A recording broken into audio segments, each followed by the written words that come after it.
사사기 강의 40번째 시간으로 분배의 정의가 사라진 시대의 소망이라는 제목으로 하나님 말씀 함께 나누겠습니다. 우리는 지난 시간 미가의 가정의 우상 숭배의 모습에 대하여 살펴보았습니다. 우리가 하나님의 영광을 목적으로 삼아 살지 않고 자신의 행복을 추구하는 삶을 살게 될 때 결국 하나님조차도 수단화될 수 있음을 보았습니다. 오늘은 계속해서 그 미가의 가정 가운데 일어난 두 번째 사건입니다. 한 레위인 청년을 소개하면서 오늘의 이야기가 진행이 됩니다. 7절에 보니까 그는 유다 가족에 속한 유다 베들레헴에 한 청년이 있었다라고 말하면서 이 이야기가 시작이 되고 있죠.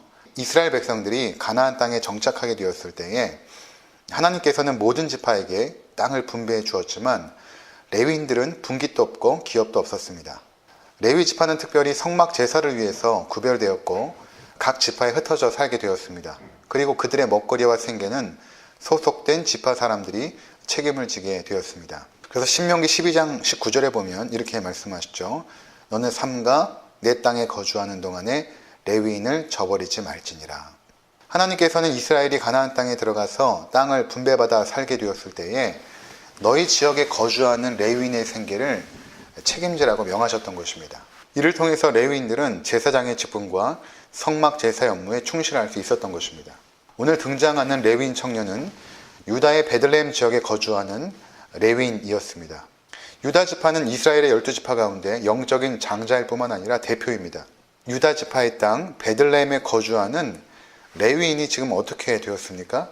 8절에 보니까 그 사람이 거주할 곳을 찾고자 하여 그 성읍 유다 베들레헴을 떠나가다가 에브라임 산지로 가서 미가의 집에 이르매 그가 거주할 곳을 찾고자 떠돌고 있는 것입니다. 유다 지파는 이스라엘의 최남단에 위치합니다.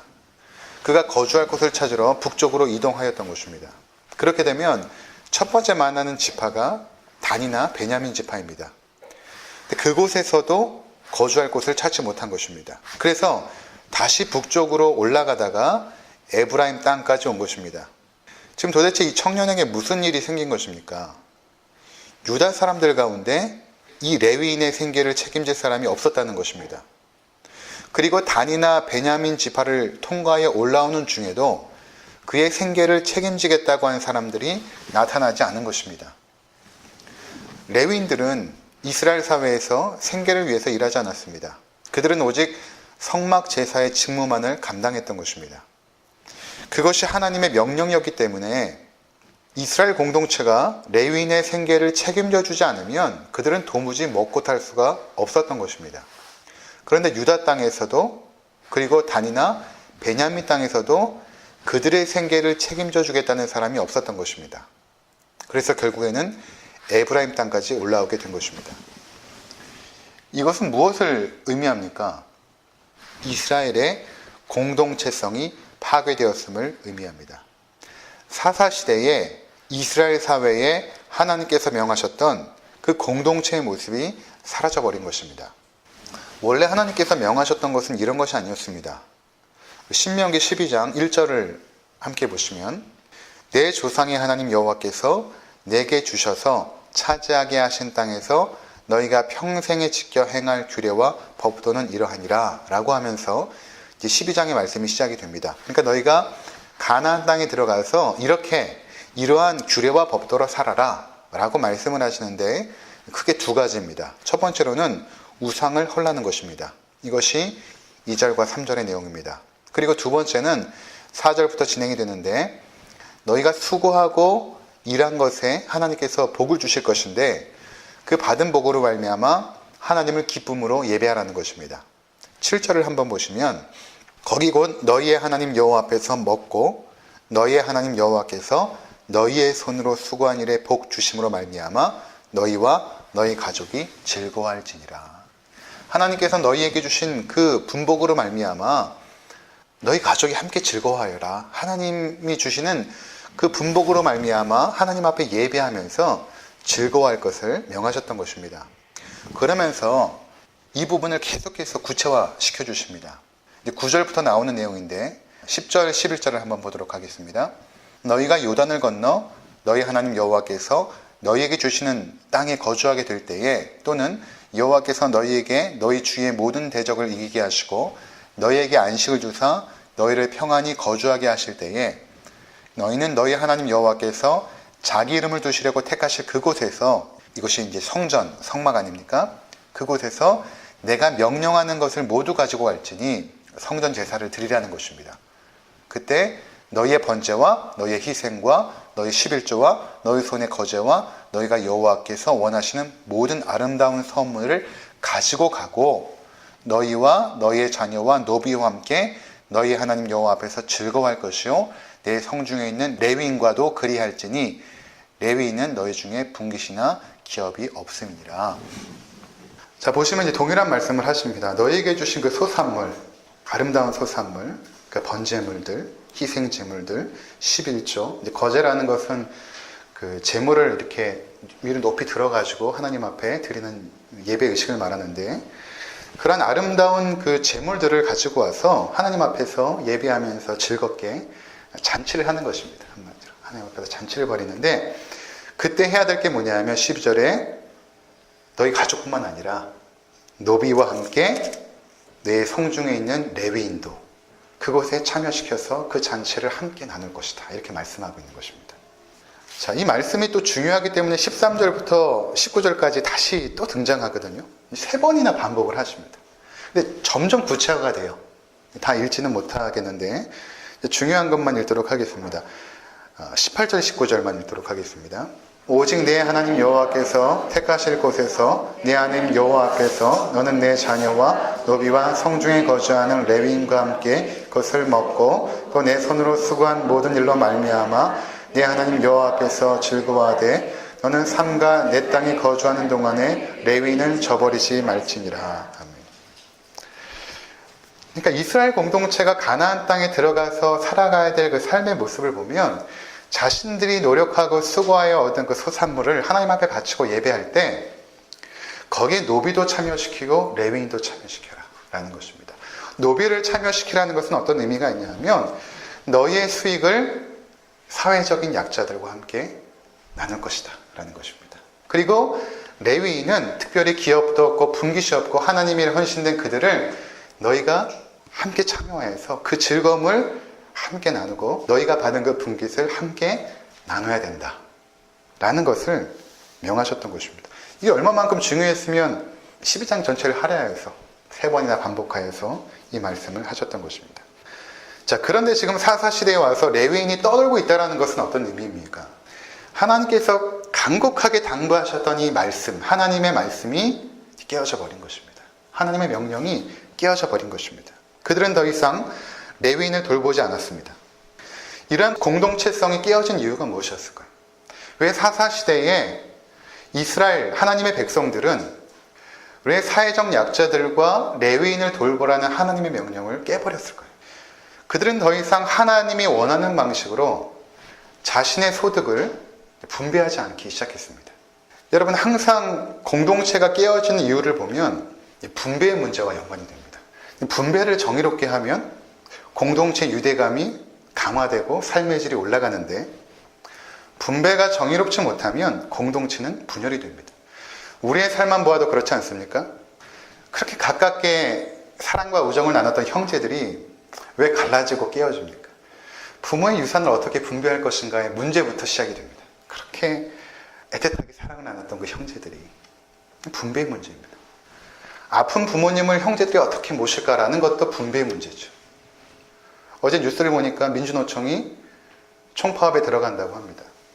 이것도 결국 따지고 보면 자본가와 노동자의 그 분배의 문제에 있어서 서로 의견이 충돌하는 것입니다.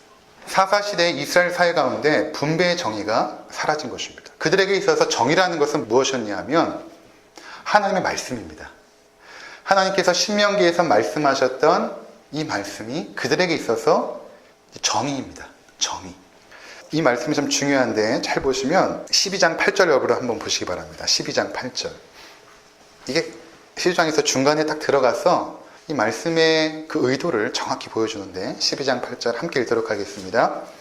우리가 오늘 여기에서는 각기 소견대로 하였거니와 너희가 거기에서는 그렇게 하지 말지니라.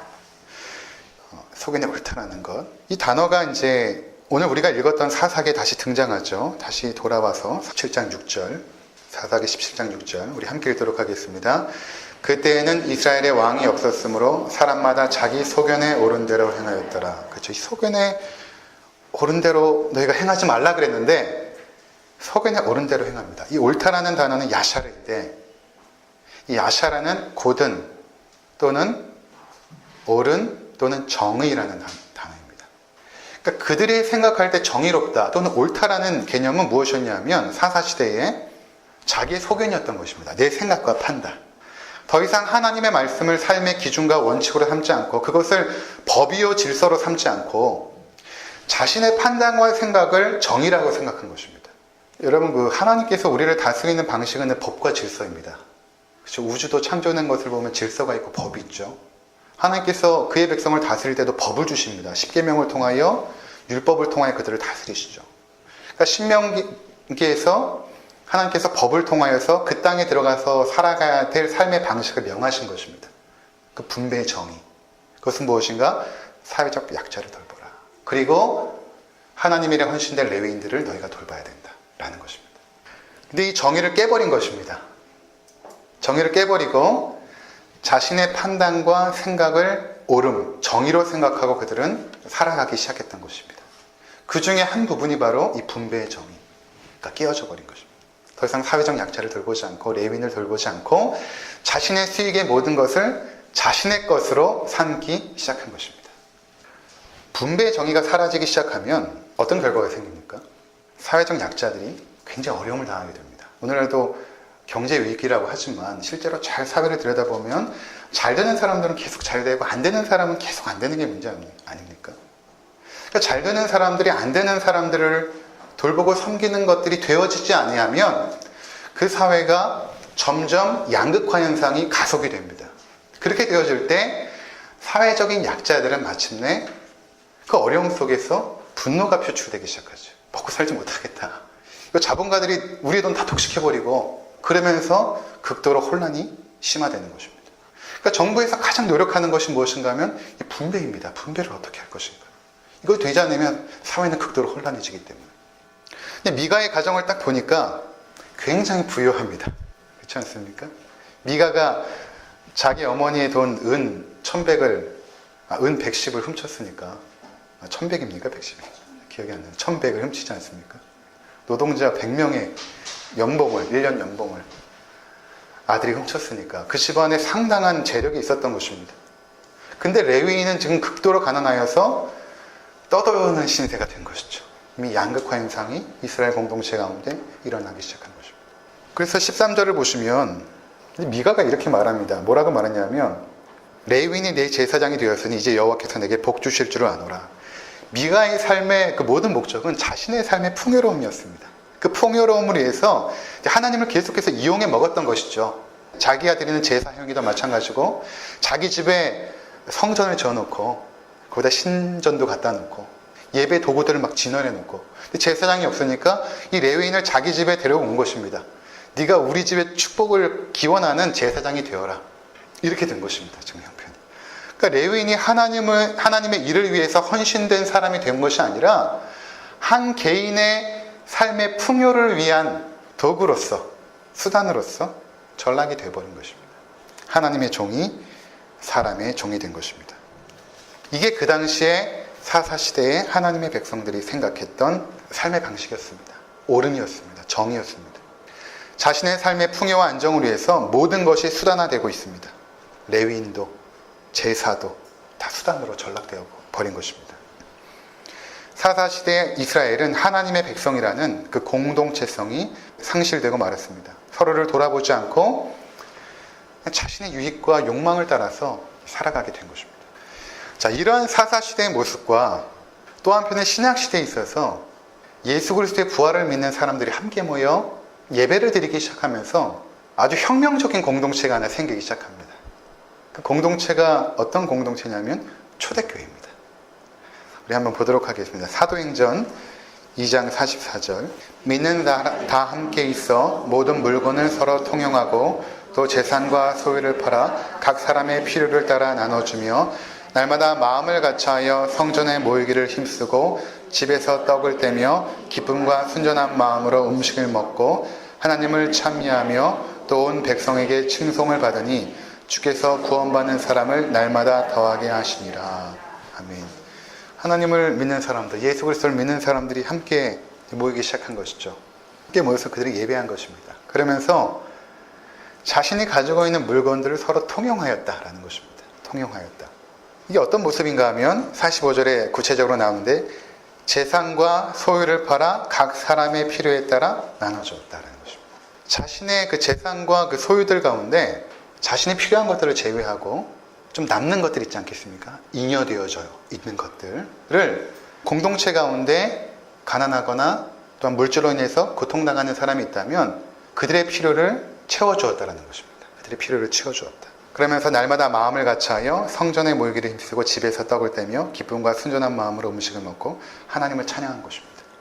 이 하나님께서 신명기에 말씀하셨던 모습이 여기서 나타나고 있는 것입니다. 함께 모여서 하나님을 예배하고 찬양하고 그들의 소유를 분배하여서 사회적 약자와 또 고난 가운데 있는 자들을 섬겼던 것입니다. 그러니까 어떤 결과가 생겼는가? 온 백성에게 칭송을 받은 것입니다. 교회 공동체가. 저런 공동체야말로 하나님을 섬기는 공동체지. 저 공동체야말로 하나님의 영광이 나타나는 공동체지. 그리고 믿지 않는 세상 사람들이, 하나님을 알지도 못하고 믿지 않는 세상 사람들이 그들을 하나님을 칭송했다는 것입니다. 그러니까 주께서 구원받는 자들을 날마다 더하게 하시더라. 여기만 등장하는 것이 아닙니다. 사도행전 4장 32절에서 35절 함께 읽겠습니다.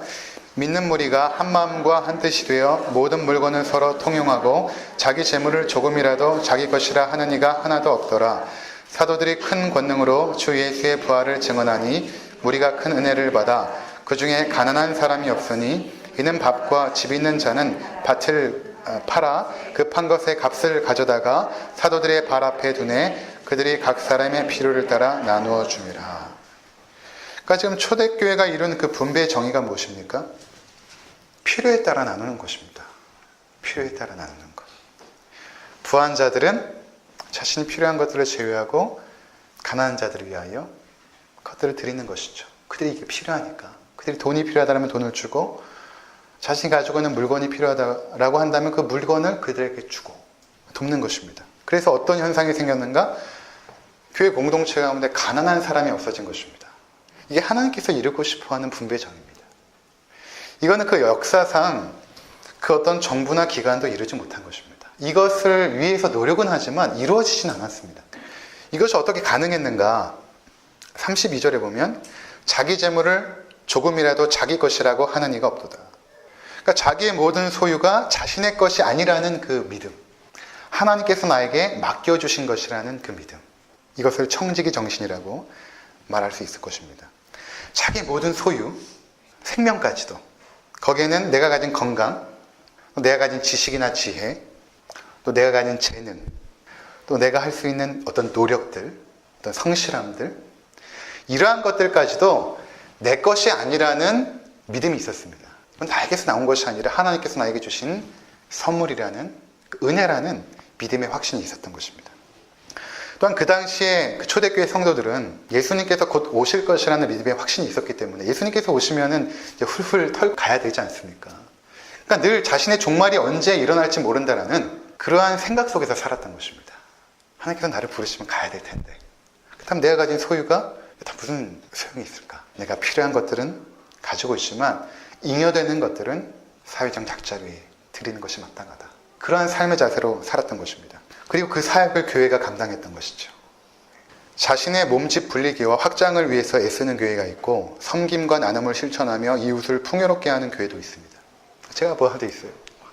자신의 몸집 불리기. 어떤 교회는 부동산 투자하는 전문 목사도 있더라고요. PD수첩에서 보지 않았습니까? 성도들도 마찬가지입니다. 자신의 삶의 확장을 위해서 애쓰고 노력하는 사람이 있고 그렇게 어렵게 힘들게 노력하여 얻은 그 수익을 그 소유를 힘든 이웃과 나누며 살아가는 사람들도 있습니다. 자신의 소유를 움켜쥐고 사는 사람들은 나의 소유를 나의 정당한 노력의 대가라고 생각을 하는 것입니다. 내가 열심히 공부해서 남들은 다 잠잘 때 밤새면서 공부해서 좋은 대학 갔고 또 직장에 들어가기 위해서 그렇게 열심히 노력하고 수고하였고 스펙도 다 쌓았고 또 직장에 들어가서 얻은 수익을 먹을 것, 입을 것 아껴가면서 그렇게 모아서 그렇게 모은 돈으로 내가 지금 이렇게 살고 있는데 내 것이 아닙니까? 내가 노력해서 얻은 결과이기 때문에 내 것이 아닙니까? 이렇게 생각할 수 있습니다. 그리고 일리도 있습니다. 그렇다면 내가 노력할 수 있는 그 건강과 그 사고력은 누가 주신 것입니까? 그 나의 그 타고난 재능, 그 타고난 재능은 어디에서 온 것입니까? 내가 노력한 결과입니까? 뛰어난 머리, 나의 집중력, 암기력, 어디서 온 것입니까? 자신의 우월한 그 유전자 있지 않습니까? 나의 우월한 유전자, 어디서 비롯된 것입니까? 그러니까 내가 노력해서 얻었다라는 것처럼 교만한 게 없습니다. 사회적 약자들은 게을러서 그런 거예요. 노력하지 않잖아요. 그들은 항상 있을 것입니다. 왜? 하나님께서 우리를 통해 채우기 원하기 때문에 그들은 계속 있습니다. 하나님의 백성들은 자신의 모든 소유가 노력의 결과일지라도 그 노력조차도 하나님께서 주신 은혜라고 믿는 것입니다. 내가 성실하게 일한 것들, 그 성실함 내 것이 아니라 하나님께서 주신 것이라고 믿는 것입니다. 내가 한 것이 아니라 하나님께서 그렇게 하신 것이라고 믿는 것입니다. 따라서 자신의 소유 가운데 그 모든 소유가 내 것이 아니라는 믿음이 있었던 것입니다. 내가 노력해서 얻었지만 이건 내 것이 아니야. 하나님께서 잠깐 맡겨주신 것이야. 내가 이 땅에서 유복한 삶을 위해서 하나님께서 풍요롭게 주신 것일 뿐만 아니라 그 이상으로 주신 것들을 하나님께서 이웃을 위해서, 사회적 약자를 위해서 넉넉하게 드리라고 주신 것이야. 그리고 주님께서 언제 재림하실지 몰라. 그때 나의 모든 소유는 아무런 소용이 없을 것이야 라는 그 믿음 속에서 그들은 날마다 살았기 때문에 자신의 소유를 넉넉하게 내어놓을 수 있었던 것입니다. 이때 많이 가진 자라고 해서 교만할 수 없고 또 적게 가진 자라고 해서 부끄러울 수 없는 것이죠. 자신의 소유를 사회적 약자를 위해서 나눈다고 자긍심을 가질 필요도 없고, 그렇죠? 내 것이 아니니까. 또 약자들이 교회를 통하여서 도움을 받게 되었을 때 부끄러워하거나 또는 미안해하지 않아도 되는 것입니다. 왜냐하면 하나님께서 그들을 통해 나를 채워주시는 것이거든요. 하나님께서 때로는 일을 통해서 채워주시기도 하지만 때로는 물질을 통해서 채워주시기도 합니다. 채워주시는 그 은혜는 다양하게 나타나죠. 그래서 우리에게 어려운 순간에 교회를 통하여 도움이 올 때는 감사함으로 받아야 됩니다. 하나님께서 이것을 통해 나를 채워주시는구나. 이러한 모습이 그 가나안 땅에서 원했던 그 하나님 나라의 모습이, 그 분배의 정의가 아름답게 이루어지는 그 모습이 초대교회 때 있었던 것입니다. 그렇다면 오늘날은 어떻습니까? 오늘날 이러한 초대교회의 모습이 과연 이 땅의 교회들을 통해서 또는 우리 교회를 통해서 또는 여러분의 삶을 통해서 계속해서 재현될 수 있겠습니까? 굉장히 도전적인 말씀인 것입니다. 저희 교회가 덕명동의 저희 집, 작은 집에서 4명이 시작하여서 6개월 만에 한밭대 앞에 있는 24평의 작은 공간으로 이사를 했습니다. 그리고 또 3년 만에 이렇게 넓고 아름다운 예배당으로 또 이전하게 해주셨습니다. 그동안에 하나님께서 저의 생계를 책임져 주셨어요. 처음에는 아내가 일을 했죠. 근데 몇 개월 지나지 않아서 하나님께서 생계를 책임져 주셨습니다. 그러고 나니까 아이를 또 입양할 수 있는 환경이 된 거예요. 여러분들이 생계를 책임져 주지 않았다면 제가 아이를 어떻게 입양할 수 있겠습니까? 그것도 2명씩이나. 여기까지 오면서 큰 액수를 헌금해 주신 분들이 여러 분 계셨습니다. 그 계기를 통하여 이렇게 이전할 수 있게 되어진 것이죠. 여전히 오늘날도 하나님의 백성 가운데 분배의 정의를 실현하는 거룩하고 복된 성도님들이 계십니다. 그들로 말미암아 주의 종들이 먹고 살고 하나님 나라의 확장을 위해서 일을 하고 교회가 세상의 약자들을 돕고 있는 것입니다. 때로는 뉴스에서 교회의 여러 가지 잘못된 모습을 비춰서 우리의 마음이 상하기도 하지만 한국 사회의 95% 이상의 교회들은 헌신하고 있습니다. 대다수의 교회들은. 그 모든 사회의 복지와 어려운 이웃들을 돕는 그 기관들을 여러분 보시기 바랍니다. 다 교회입니다. 다 교회예요. 근데 그런 것들은 세상에 드러나지 않죠. 잘못된 건 몇 가지를 통해서 교회를 비난하지만, 그런 교회도 있지만 보편적인 한국의 대부분의 교회들은 그렇게 하나님의 일에 쓰임을 받고 있다는 것입니다. 우리가 이곳으로 오면서 예배당을 짓지 않기로 했죠. 아무리 하나님께서 축복하셔도 교회 이름으로 건물을 소유하지 않기로 했습니다. 그렇게 되면 하나님께서 우리 교회 축복해 주실 때 우리 교회의 소유들을 사회적 약자와 주의 일을 위해 헌신하는 사람들을 위해서 우리가 쓸 수 있는 것입니다. 오늘날 레위인들이 누굽니까? 주의 종들 아닙니까? 우리가 다 주의 종이지만 특별히 하나님의 일을 위해서 기업이 없는 자들, 선교사님들, 그분들이 저도 해봤지만 저도 외국에 뉴질랜드에 있을 때 두 가지를 같이 했거든요. 목회도 하고 돈도 벌었습니다. 근데 집중할 수가 없어요. 목회. 그들의 생계를 우리가 책임져 준다면 하나님의 나라를 위해서 더 헌신할 것입니다. 또한 사회적 약자들, 우리 교회 내에 있는 어려운 분들 먼저 우리가 섬기고 그것이 되어졌을 때 우리 바깥에서 또 우리의 도움이 필요한 자들을 위해서 우리 교회의 소유와 우리 교회의 풍성함들이 흘러가게 해야 되는 것입니다. 그렇게 계속해서 흘러갈 때에 하나님 나라가 확장이 되고 사도행전에 보였던 그 초대교회의 모습들, 온 백성이 칭송함에 주께서 구원받는 자들을 날마다 더하게 하시니라. 그 은혜가 교회를 통해 나타나는 것입니다. 그래서 초대교회 때 이 일을 하기 위해서 헌신된 분들이 이제 집사님들이었어요. 그러니까 교회 나오면 다 집사가 되는 것이 아니라 초대교회 때 이 일을 위해서 특별히 은사가 있는 분들을 세운 것입니다. 그들이 집사였던 것입니다. 그러니까 교회에서 다 집사라고 하면 그 집사의 그 독특함, 그 직분의 사역의 고유함이 사라져버리죠. 여러분 집사하면 어떤 의미 떠오르십니까? 교회 나오면 집사라는 의미, 그렇죠? 교회 나오면 1년 지나면 뭐 집사. 그럼 집사의 그 고유한 사명들이 사라져버려요. 그래서 교회 내에서 집사님은 몇 명 안 돼야 됩니다. 몇 명 안 돼야 돼요. 그래야지 집사님은 이 일을 하는 분들. 그 일이 무엇입니까? 긍휼의 사역. 사회적 약자를 돕고 헌신된 주의 종들을 돕는 이 일에 특별히 부름받은 사람들, 그들이 집사가 되는 것입니다. 그 은사를 확인하는 것이 선거이고 집사는 선거를 통해서 세워져야 되는 것이죠. 그렇지 않겠습니까? 그 은사를 어떻게 확인합니까? 성도들이 투표를 통해서 세우는 것입니다. 분배의 정의가 사라진 시대에 소망이 될 수 있는 것은 교회 공동체입니다.